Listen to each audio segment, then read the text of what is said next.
Hello everybody and welcome to Kaguya-sama Love is War episode 6, season 2, episode 6. I think I did the same thing last week. It's not good, should remember. We're on a second season. Episode 6 of the second season. This episode, basically, hey, feel bad for Miko. She's not that bad, she's alright. Feel bad for her. I'm like, yeah, I do feel bad for you. I feel really bad for you. Like, you're a bit uptight, but you've had it a bit rough, you know? Unjustified, what I'm trying to say, she's alright really. And that's where we're at now. We'll get into that later on because I'm flipping sensing something happening.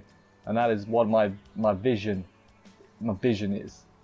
I don't know what I'm saying, I'll get to it. Anyway, let's jump to the episode, see how everything went down and everything. You know what, I've just remembered something. I read an article that they've changed a subtitle in episode 5, the one about the social distancing. They changed that line in, you know, because it wasn't meant to be that, it was meant to be different. So I guess a Funimation employee was having a laugh or whatever. I have no idea. I thought that line was quite funny with the current circumstances and everything. So it was like a you know, it was a good one. So yeah, kind of weird they put it in and then changed it. Someone must have just been having a laugh. Anyway, with that being said, let's get into this episode now. This episode proper. Let's do this. So it's like presentation day, I guess, where they tell all the students how they're going to do as the student council and all that good stuff. Ishigami asks friends, destroy her. Destroy Miko Ino. Landslide victory. I don't want her to ever show her face again in the anything, basically. Which, at first, it's like, oh gosh, she must have like stole Ishigami's PS Vita or something. And then nobody owned a PS Vita. 3DS, let's fix it. Or something. Because you're not allowed to play games at school. Later on, it would turn out it's actually a lot more... It's a lot different than that, but right at this moment, it was like, damn, you know? Miko and her friend then swallow a person. Not like that, you disgusting people. Jesus. But yeah, then because they're nervous or whatever, they go into the speechometer. Assembly hall, I think, is what it actually is. Her friend does a big old speech, bigging Miko up and everything. It's like, she has done this and this and this. But you've been at a school assembly, right? How dull are those things? You know, nobody pays attention to them. Like I'm putting my hand up. I'm fully, you know, I can't remember a single exciting one. Except one time Ian McKellen came in. That's Gandalf, by the way. That was pretty cool.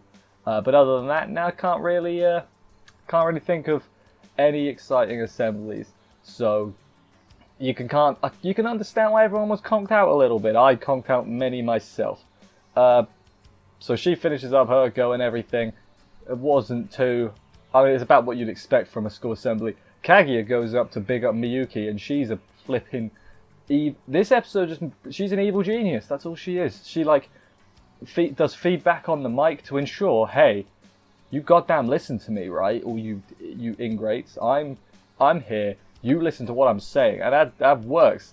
But it's not just that. The whole thing is basically designed to as Ishigami wanted, to crush Miko. We got Chika stealthily moving teachers into the like anti-Miyuki section to shut them up, stop their jeering or whatever else. Very clever, very underhanded, very Kaguya-like. Wouldn't be surprised if she came up with that. We got Ishigami putting together the most bombastic PowerPoint presentation, you know, for bigging up Miyuki. He's a genius too. And Kaguya, of course, public speaking. She's pretty good at that and, you know, doing all that stuff. So she's good at that too. So it looks like, I mean, she doesn't stand a chance, does she? Oh, Miko. And yeah, that's the point. But then I guess it's the candidates themselves who've got to go up next. So Miko goes up. How is she going to retort? She's very quiet and she's very meek. And at this point I was like, oh, are we the bad guys? Because I felt bad for her. It was like, I know, I hated public speaking myself. I never go out of assembly. I used to pretend I was sick every single day. We had to do like a class assembly or whatever, just because I didn't want to do it. And I would not do it. I would not talk in front of all those people. I would poop my pants. So, feels for Miko Ino in here.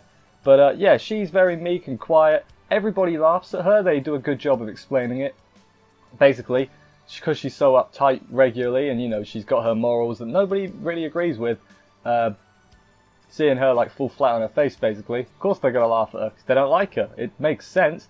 Ishigami though, he basically explains this to Miyuki and everything. It's like, yeah, it gets worse after each failure. I keep feeling bad for her. Like, yeah, of course they're going to laugh at her. They don't like her. She riles them all up. But Ishigami, he's like, yeah, she's done a few things I don't like, but she believes in this stuff. She's trying really hard, and I don't think that's right that they should laugh at her. And I'm like, Ishigami, you're a good guy. You're a good guy. That's putting personal differences aside right there. He's like, you know what? This ain't right. I need something to do with this. And Miyuki's basically like, all right, so basically I've just got to make it so that she doesn't, come out of this a laughing stock. I got this, Ishigami man. I'm pretty good at this whole problem solving thing, if you're not aware. So I'm gonna go do that now. Before that though, we get a Miko flashback, and it's more basically feel bad for Miko. So her parents were never home. I think they were like lawyers or something involved, dealing with criminals. If I'm remembering right, makes sense with all this. So basically, they're always off because they're so busy dealing with the bad people in the world. She has a great line. She's like, hey, I wish like everyone would follow the rules so that she can spend more time with her parents. And it's like, oh god, I don't agree with everything you say, but your reasoning makes so much sense. Like, I feel she's good. I mean, after this episode, it seems like she's going to be sticking around a while. So, I personally, I think she's pretty cool. So there's that. Even if I don't agree with a lot of things she says, but I like how she's saying them. Let's go with that. Yeah, she ended up making a lot of enemies, and they go for her school thing. She cried whenever she thought people couldn't see her because I feel bad. She don't deserve that. Didn't see Ishigami in any of the flashbacks. That would have been a nice touch if he was just like off to the corner or something. That would have been kind of cool. But no, yeah. Back to the present after that, she's still fumbling and everything. She drops some paper. Miyuki picks it up and basically, it's like, your promises? This is terrible. Like, how the hell are you going to do this? And I was like, Miyuki, that's not helping at all. And I was like, oh my god, he's a genius. And he is a genius. Basically, he winds her right up to get her focused on him. And then she can argue everything because it's like a one-on-one. The crowd's not actually involved or anything. So she's like, boom, I got bar graphs and charts and what's that thing called? A line chart. I forget all the graphs and the lines, but she's doing all that. And they have a good argument for a while. I haven't wrote down everything they talk about because they talk about a lot. The most important thing I wrote down though is apparently Miko Ino has a thing for shaved heads. So there is that. So I'm not going to judge no fetishes, but wouldn't have expected it from her. That's an unexpected thing for Miss Miko Ino. But yeah, they keep this debate going for a while. It turned out the crowd was eating it up. Nobody stopped them and everything. Good stuff, basically. However, she still lost. She still lost the election. However, it was really close. Like, considering how it seemed to be going, like absolute domination, it was like it was almost 50-50.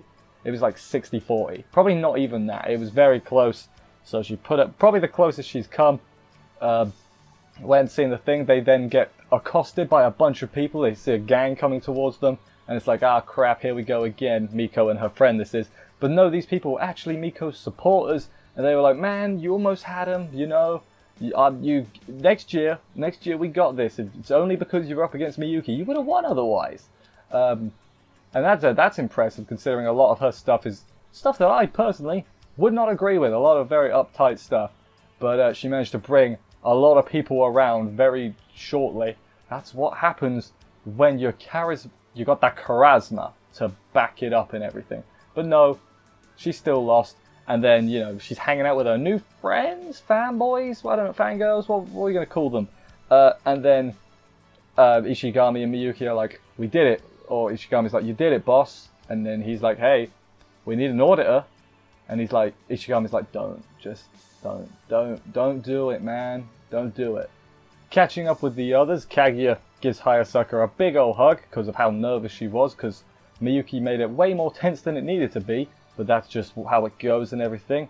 Chika, Hayasaka's like, you can hug me forever, and then Chika shows up and she's like, except when there's people around, I got a zip. So then Kaguya like falls, knocks herself out a little bit, and Chika's like, huh, that's pretty bad. I guess we'll take her to the nurse's office. Meanwhile, Miyuki goes to recruit Miko and her friend, who I've still not learnt the name of. I don't think they said it a single time this week, so that's not on me. That's on them. It's also on me. I'm not going to pretend that it's not. The friend's not interested. She's like, no, I'm just supporting my friend. I don't really give a crap, basically. Miko's like, hey, I'll think about it. By the way, there's two very nervous-looking individuals behind you. Two nervous-looking individuals are Chika and Ishigami, and they realize, crap, are our jobs in danger? You know, we might be out of a job. We might be unemployed right now. However, no. Miyuki's like, no, you guys keep the same jobs. You did all right. It'd be way more of a pain in the ass to get more characters introduced, and yeah, it would. So, Chika and Ishigami keep their jobs. Good stuff. I'm fumbling my words. I'm like a Miko Ino in front of crowds. Solid reference by me. Kaguya is sulking in the nurse's office because Miyuki hasn't come to see her yet, and she's having a right little strop about it. She's like, wow, a lot of stuff. And then she reveals that she's been scheming behind the scenes. She like blackmailed a club. She did all this other dodgy stuff back, behind the scenes, and she's worried he found out. Which, I mean, hopefully he won't find out. Although that would be a pretty interesting conversation to be had. Then she starts being all full on and woe is me. She's like, oh, I thought I was special, but no, he's nice to everyone. It's like, shut up, Kaguya, you are special. But yeah, Hayasaka is all being like, maybe you should say something to him, and then she zips out the window very quick. Hayasaka is a ninja confirmed, well, I think we already knew that, but she's even more now.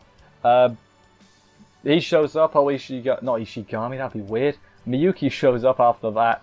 Basically, they have a little, not even a chat. He's like, hey, I feel like I can do things because you guys are there. You're like my backbone or something. Please come back as the vice president. And she gives a solid okay hand emoji, which I was like, he must have shown her that at some point, because why the hell would Kaguya do an okay hand? That's very un-Kaguya-like. It probably was a thing that happened in the previous that I have forgotten, but yeah, it happened. I got a little chuckle. I was like, oh, he's doing a thing, which fair enough. I think there's a bird tapping on my window, like the feathered variety, not a lady. That'd be weird. Anyway, back to the review. Be the vice president, okay hand emoji, as I say. They all regroup, return to the room, get their stuff out. They must be really annoyed because they packed all their stuff up and they're like, alright, well, we might as well just get it back out, and we should have just left it, really, why did we put it away? Because we're going to come back here in a few months. But no, they get their room back, that's more important. And also, they gained a new member. Miko Ino joins at the very end. I guess it's some auditor thing. I forget exactly what it was. Auditor was definitely a word in there. There was like a second word as well. Forget what it was. It's probably not too important. But auditor, I guess that'd be like paperwork. I don't know. I've never audited a thing in my life. So there is that. So yeah, now the student council is up to 5. Miko Ino joins the party. She's probably going to get into it with Ishigami a lot because, I mean, they're diametrically opposed people that will somehow get on really well, is how I see it. Honestly, that could be a thing. That might be a thing before Miyuki and Kaguya. Because Ishigami obviously cares, even if he pretends he doesn't. He cares in some way. Miko Ino, I mean, no, she doesn't seem too bothered about Ishigami at the moment. She treated him like a pest, which, a bit harsh, but hey.